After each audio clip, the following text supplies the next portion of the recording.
Do you have problems with the erd sound in English, like in the word bird? A lot of language groups, especially language groups of the Slavic origin, have problems with this sound, and it comes out with a yer, yerd, beard. That's not correct. What you want is for this IR sound to be really clear and clean. Burr, erd. And it actually sounds a little bit like an ER sound, like bigger, bird. That's the sound that you want to have when you're saying words like bird or third. And so what you're going to do with this is you're going to sort of cup your tongue. You're going to create like a little boat with it, and you're going to kind of push your tongue up into the roof of the mouth. You're not going to be touching the roof of your mouth, but you're going to be very, very close to the roof of your mouth, but it should be pointed up into the roof of your mouth, and make that sound. Your lips are curled around in sort of a oo sound, but your tongue is in that boat, and that's going to allow you to make that sound. Bird. Practice this with me by repeating and shadowing these words that are really common in English that use that sound. So let's start with bird. Just say it a few times behind me. I'll give you some space. Bird. Turn.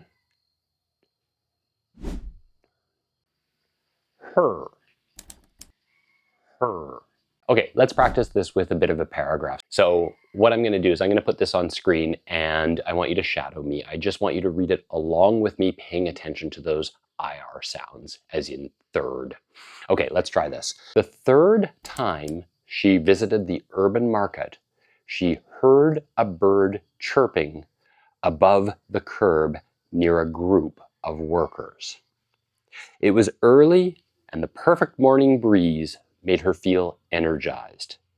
She purchased a purple scarf, admired the dirt-covered herbs, and sipped stirred coffee while listening to the street performers. Though the crowds were large, she preferred the charm of the early hours, before the noise began to disturb the calm.